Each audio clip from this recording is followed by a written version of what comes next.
Alright everyone, welcome back. So in this video I'm going to be looking at the King's Indian defense. I kind of made a short video just kind of getting a short example of how it can look, but I'm going to go a little bit more into depth now and give some more variations and some more ideas because this is such a good opening that I wanted to go more in depth with it. So let's go ahead and let's look at the opening moves and let's look at the ideas as well. So knight f6, this is going to be hyper modern. You're going to be trying to attack the pawns in the center, trying to prevent the build-up that the white pieces will get with the pawns. And you're actually going to wind up allowing the pawn to get to e4, though. Something like the Nimzo Indian, you're going to be like playing, bishop to b4 and pinning the knight and things like that. But you're not going to be stopping the pawn from getting to e4. One thing I wanted to show before I get into the bishop g7, which is the main King's Indian, there's also the Grunfeld, which usually winds up looking something like this. And I play this as both sides. I play it quite a bit actually as both sides. And it's interesting. Usually players, at least a lot of the ones that I know, they don't like to play openings from both sides because they say, oh well, if I play it for this side, that means I think the one side is better. But I'll play this as either side. So the main idea is the black pieces are going to play things like pawn c5, bishop g7, and they're going to try to say, well, this center is a target, as most hyper-modern openings try to show. But it also can gain the white pieces a lot of space, so it can go either way. Okay, so back to the King's Indian, which is the main topic. Okay, bishop g7, now the pawn will come to e4. If you're going to play this way as the white pieces, there is one option the white pieces can do here, which is pawn to g3. They can try this, and I feel like this is a little bit more conservative. You can do something like this and then just castle kingside. I feel like there's a little bit less risk to this if you're the white pieces, and also potentially a little bit less reward. And so for that reason, I'm gonna recommend pawn to e4. That's the version I would go with. Okay, pawn d6, and then here there's a couple different options you can go with. Go ahead, check them all out and try them all on your games if you ever get to this position.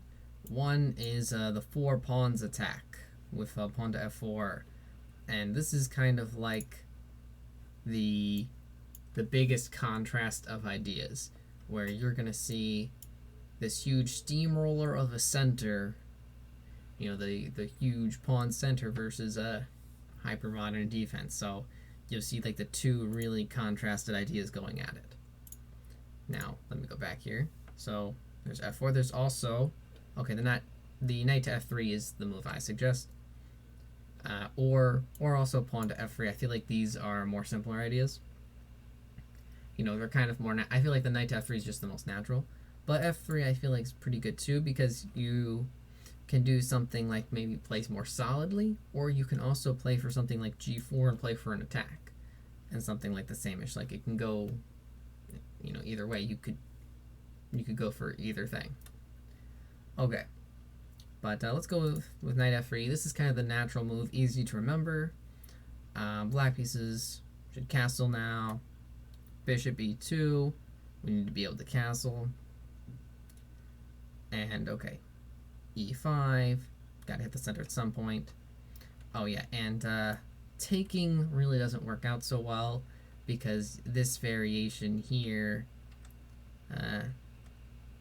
is not so great. So it's better to not try to go after that pawn. Try to go after this variation, because there's the knight taking on e4. Okay, so it's better to just go ahead and castle. And here's what we're really trying to do as the black pieces. You want the center to close, and you're going to go after this big kingside attack. Because, okay, the center is closed, right? So normally when the center is closed, you have to play on the wings, because, the center is closed. You can't play in the center, so you have to play somewhere. And what's going to happen is the white pieces are going to put all their effort into going after the queen side. Black pieces are going to put all their effort into the king side. Because if you look at the pawn chain, we have, the black pieces, their pawns are, the arrow is signaling, hey, go that direction. You follow your pawn chain. Where that's pointing, that's where you go. Okay, so knight e7, knight e1, because this knight, usually it'll wind up coming to d3, and also you you want to push this pawn to f3 usually. A lot of times it helps to help hold your pawns together. Okay, knight e8. Sometimes they do knight to d7, bishop e3, f5, f3, f4, and now we get a little square. We're going to tuck the bishop back here. It's actually very, very good for the black pieces to be pushing these pawns. It's completely safe. You might think at first glance, if you're playing as a black piece, like, really push all the pawns in front of my king? You want to do things like h5 maybe g4? You want to be pushing these moves, really? And it's actually perfectly safe, because if you look at this pawn chain, there's no real way for the white pieces to get over here near the black king. All the white pieces are going to have to go to the queen side. And so that's really the big battle of ideas here. Is the white pieces will have pretty easy play off to the queen side. It won't really be that difficult to build, but it takes a lot longer to get going. Whereas the black pieces, they're going after the king, which can be a lot more dangerous. And so, that's the main battle that's going to be going on. The white pieces say, hey, the longer the game goes on, the more likely things are going to start to favor me, because it's going to be really easy. I'm going to get a lot of weaknesses over here to target, and it's going to be easy for me to play off in that direction. Whereas the longer the game goes on, and as pieces start to get exchanged off, it's going to be more difficult for you. Also, this bishop can sometimes be a problem, because if you notice, it's kind of boxed in a little bit by the pawns, and so long term this can be a problem.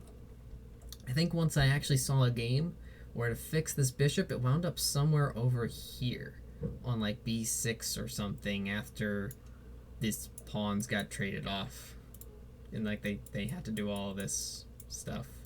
But yeah, those are some ideas for the King's Indian, and try them out in your games. This is definitely the most like thematic version of the King's Indian right here, and I've played this way a few times as both sides as well, actually.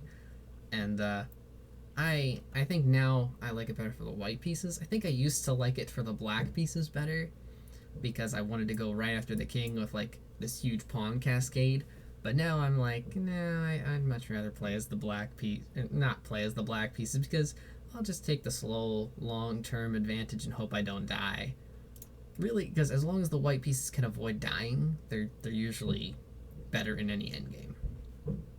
So yeah, those are some ideas. Those are just some of my ideas. Try them out, see if you like them. Maybe they're not for you. Maybe you don't like this version, but go and check out those other versions as well. Like the 4 pawns attack with like f4 and things like this, which I don't play this way. And you can also try the Samers. This is a good one as well. I've tried things like maybe g4 and maybe something like that. I don't know. Something like this. You could try like this. This one actually seems pretty good as well. Alright, so that's it for this video. Thanks for watching.